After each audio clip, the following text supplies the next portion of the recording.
I proposed to the woman I loved. Twice. She said she wasn't ready. I thought she just needed time. Until I found a hidden folder on her laptop and realized her "not yet" was actually a calculated plan to ruin my life. My name is Mark. I'm 32 years old, and I build bridges for a living. I'm a civil engineer.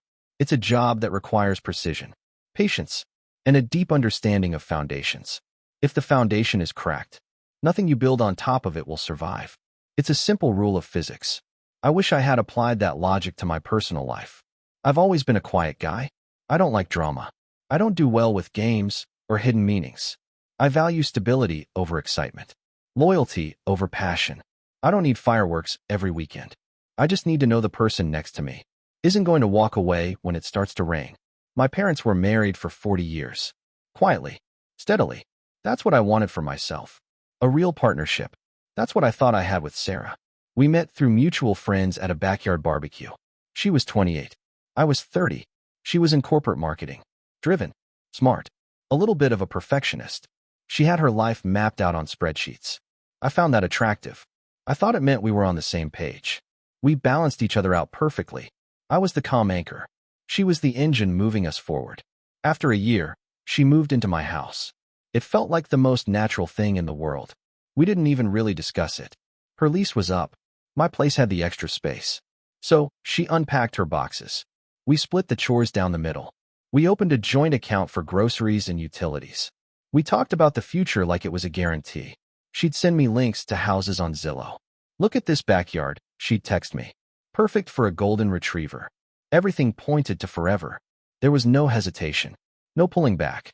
At least, that's how it looked from my side of the table. By our 3rd anniversary, I knew I wanted to marry her. It wasn't a sudden urge. It was a calculated, certain decision. I didn't want to do a massive public spectacle. Sarah always hated being the center of attention. She liked things intimate and controlled. So, I planned something private. We rented a cabin up in the Blue Ridge Mountains. It was our favorite spot to unplug. I bought a ring. A simple, elegant diamond. It took me 3 months to pick it out. I visited 5 different jewelers. I wanted it to be perfect. One evening, we were sitting on the cabin's back porch. The sun was going down behind the pines. The fire pit was crackling in front of us. She was leaning against my shoulder. It felt so undeniably right.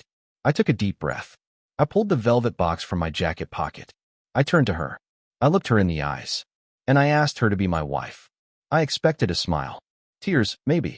A shocked gasp followed by a yes. Instead, her face completely froze. She didn't reach for the box. She didn't cover her mouth. She just looked down at her hands. The silence stretched out between us. It felt heavy, suffocating, like the air had been sucked out of the mountains. "Mark," her voice was barely a whisper. "I love you. But not now." I sat there, holding a piece of metal and stone, feeling like the floor had just vanished. "What do you mean?" I asked. My voice didn't even sound like my own. It sounded hollow. "Things are so good right now," she said quickly. She wouldn't meet my eyes. "We don't need a piece of paper to prove anything. I'm just not ready for that step. Let's just enjoy where we are." I swallowed the lump in my throat. I slowly closed the box. It made a small, sharp snap. I put it back in my pocket. "Okay," I said quietly. Because what else was I supposed to say? I didn't argue. I didn't demand an explanation. I told myself she just needed time. Marriage is a big commitment. Some people need longer to process the reality of it. I loved her, so I swallowed my pride. And I gave her grace. We packed up the next day. The drive home was quiet. The radio played softly, filling the dead space. We didn't talk about the ring. We didn't mention the proposal. We just went back to our routine. I hid the ring in my sock drawer. Every morning, I'd see the velvet box. Every morning, it felt like a tiny weight pressing on my chest. But I never brought it up. I didn't want to pressure her. I wanted it to be her choice. Her timing. But something inside me had shifted. A quiet doubt. A tiny, invisible crack in the foundation. I buried it deep down. I spent the entire next year proving my commitment to her. I supported her through a stressful promotion at work. I covered all the bills when she wanted to save up for a new car. I thought I was showing her I was a safe bet. I thought I was slowly earning her yes. For years into our relationship, I decided to try again.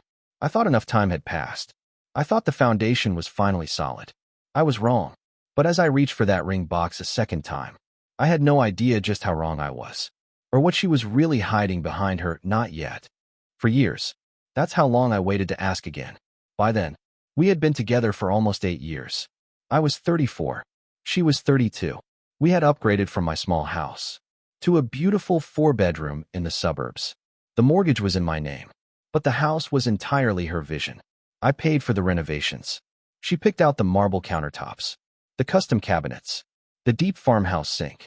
It felt like we were building a life. Even without the marriage certificate, everyone treated us like a married couple. Our friends stopped asking when the wedding was. They just assumed it was a technicality. I assumed the same thing. I thought her "not yet" had quietly expired. I thought we had finally outgrown her hesitation. So, I planned the second proposal. I didn't do the mountain cabin this time. I wanted it to be right here, in the home we built together. It was a Tuesday evening in November. We had just finished dinner. We were sitting on the couch. The gas fireplace was on. It was perfectly normal, perfectly safe. I didn't make a grand speech. I just reached into my pocket. I pulled out the exact same velvet box. I had kept it hidden for 4 long years. I placed it on the coffee table between us. I looked at her and smiled. "I think it's time," I said. I watched her eyes drop to the box. I expected a sigh of relief, maybe a soft laugh. Instead, I saw panic. Real, unmistakable panic. Her whole body tensed up. She pulled her knees up to her chest, putting a physical barrier between us. "Mark," her voice was tight, strained. "Why are you doing this right now? Things are perfectly fine." I frowned. "We've been together 8 years, Sarah. We bought a house. We share a life. Why wouldn't we take the next step?" She wouldn't look at the box. She kept her eyes fixed on the television screen. "I'm just really stressed at work right now," she said. Her tone was defensive, cold. "A wedding is too much pressure. I don't have the mental space to plan anything. Just put it away, please." She didn't say, "I love you" this time. She didn't say, "not yet." She just told me to put it away, like it was a piece of junk mail. I didn't argue. I didn't raise my voice. I just picked up the box, and I walked down the hall to our bedroom. I closed the door quietly behind me. I sat on the edge of the bed in the dark, and for the first time in 8 years, I didn't feel unconditional trust. I felt like a fool. I opened my laptop to try and distract myself. I logged into our shared family cloud account, looking for a tax document I needed for work. But I clicked the wrong folder, a folder I had never noticed before. It was vaguely titled Agreements. And when I opened the very first document, the air completely left my lungs. The file was a PDF. It had a formal letterhead at the top, a local law firm, specializing in family law and asset division. The date was from 18 months ago, right around the time we started the major house renovations. The subject line was typed in bold letters: Cohabitation Equity Strategy. I scrolled down.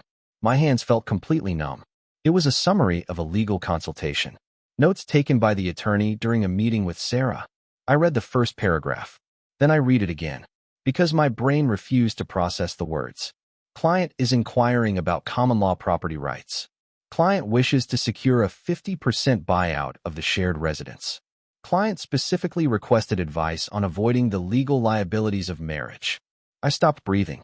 The silence in the bedroom was deafening. I kept reading.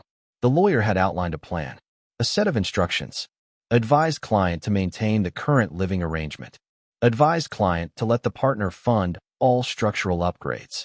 Once renovations are complete and property value is maximized, client may initiate the dissolution of the relationship and file a claim for equitable relief. Dissolution. That was the word they used. She wasn't afraid of the pressure of a wedding. She wasn't too stressed at work. She was just waiting for me to finish paying for her dream kitchen, her marble countertops, her custom cabinets. She was waiting for the house to be perfect, so she could leave and take half its value with her.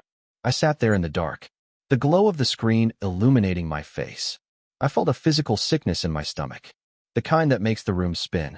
I had just been out there, holding a diamond ring, offering her my entire life. And for the past 18 months, she had been quietly plotting my financial ruin. I clicked the next file in the folder. It was an Excel spreadsheet, titled Exit Timeline. She had everything mapped out, row by row, column by column, just like she did with everything else in her life. She was tracking the rising equity of the house. But that wasn't all I found. There was a tab at the bottom labeled Rebates. I clicked it. It was a log of the renovation costs. the invoices she had handled. She had been inflating the prices. Having the contractor, a guy she knew from her old marketing firm, overcharge me. And then, he was kicking the difference back to a private bank account in her name. My money funneled away right under my nose, while I was busy proving I was a safe, reliable partner. I didn't yell. I didn't throw the laptop against the wall. I am an engineer. When you find a massive, fatal crack in a foundation, you don't scream at the concrete. You step back. You assess the damage. And you prepare for a controlled demolition. I carefully closed the files. I marked them as unread. I logged out of the cloud account and cleared the browser history. I closed my laptop and set it on the nightstand. I stood up. I smoothed out my shirt. I took a long, deep breath, and I walked back out down the hallway. Sarah was still sitting on the couch in the living room, her knees still pulled up to her chest. The gas fireplace was still flickering. She looked up at me cautiously. "Are you mad?" she asked. Her voice sounded small, innocent, fake. I looked at the woman I had loved for 8 years, the woman who was secretly bleeding me dry. "No," I said softly. "I'm not mad at all." I walked over and sat down in the armchair across from her. "You're right," I told her, my voice perfectly steady. "We don't need to rush anything." She let out a visible sigh of relief. She smiled. She thought she had won. She thought her timeline was still intact. But as I sat there, watching her turn her attention back to the TV, I realized something. She had spent 18 months planning her exit, but she had no idea that I was about to execute mine. For the next 3 months, I played the perfect partner. It was the hardest thing I've ever done, waking up next to a stranger, someone who was actively dismantling my future. Every morning, she would kiss my cheek. Every evening, we would eat dinner together, and she would talk about our new house, our beautiful, shared space. I had to sit there and listen. I had to smile and nod, knowing every word out of her mouth was a calculated lie. But I kept my voice level. I didn't flinch when she hugged me. I am an engineer. I know how to stick to a blueprint. And behind the scenes, I was building my own. I hired a private attorney, a quiet, sharp guy who specialized in asset protection. And I hired a forensic accountant. I handed them the downloaded files, the cohabitation strategy, the exit timeline, and the spreadsheet detailing the kickbacks. My lawyer reviewed the documents. He gave me a very simple reality check. The house was legally in my name. The mortgage was mine alone. In our state, her only legal claim to the equity relied on her direct financial contributions to the remodel. But she wasn't contributing. She was embezzling. The accountant pulled the bank records. He traced the money from my account to the contractor's business and straight into a private LLC, an LLC registered in Sarah's maiden name. Her entire legal strategy was built on a crime. It wasn't just a breach of trust anymore. It was wire fraud. I had all the leverage. I just needed to wait for the right moment. I needed her to finish the job. So, I let the renovations continue. I paid the final, inflated invoices without complaining. I watched the contractor install the last piece. A massive, custom kitchen island with white marble. It was exactly what she wanted. The crown jewel of her exit plan. It was a Friday evening. The house was finally quiet. The dust was cleared.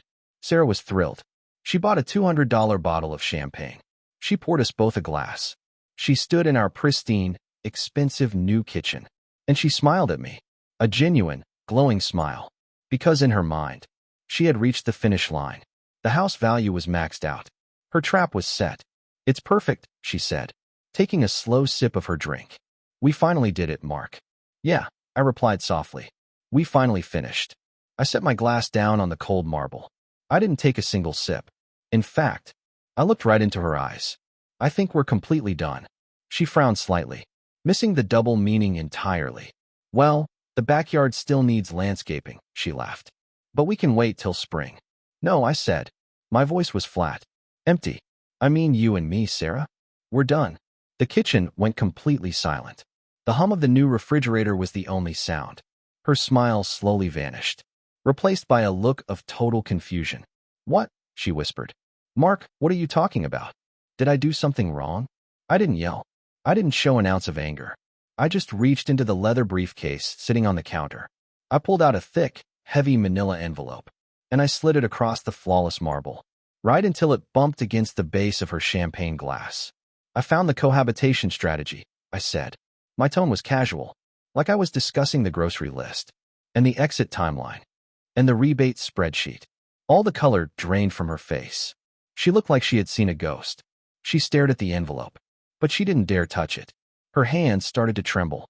I've spent the last 3 months with a forensic accountant, I continued, tracing the money you and your contractor friend stole from me. It's all in there. Every bank transfer, every fake invoice, every deposit into your private LLC. She opened her mouth to speak, but no sound came out. She just stood there, trapped in the very room she had built to ruin me. You wanted a dissolution, I said quietly. You've got one, but you aren't taking half my house. In fact, I leaned forward slightly. You have until tomorrow morning to pack your things. She finally found her voice. It was a desperate, panicked gasp. Mark, please. She reached out across the island for my hand. You don't understand. I can explain everything. I looked down at her hand, and then back up at her pale, terrified face. And I asked her a single question that changed the reality of her entire life. When we were up in the mountains 4 years ago, I kept my voice perfectly level, and I asked you to be my wife. Were you already pricing out these cabinets? She flinched, like I had physically struck her across the face. Then, the tears started. Heavy, panicked tears. She tried to explain. She said it wasn't like that in the beginning. She said she just felt trapped as the years went on. That I held all the financial power because the house was in my name. She claimed the embezzled money was just a safety net, a contingency plan in case I ever threw her out. She actually tried to spin it. She tried to make me the villain of the story, because I was too stable, too controlling with my ownership of the property.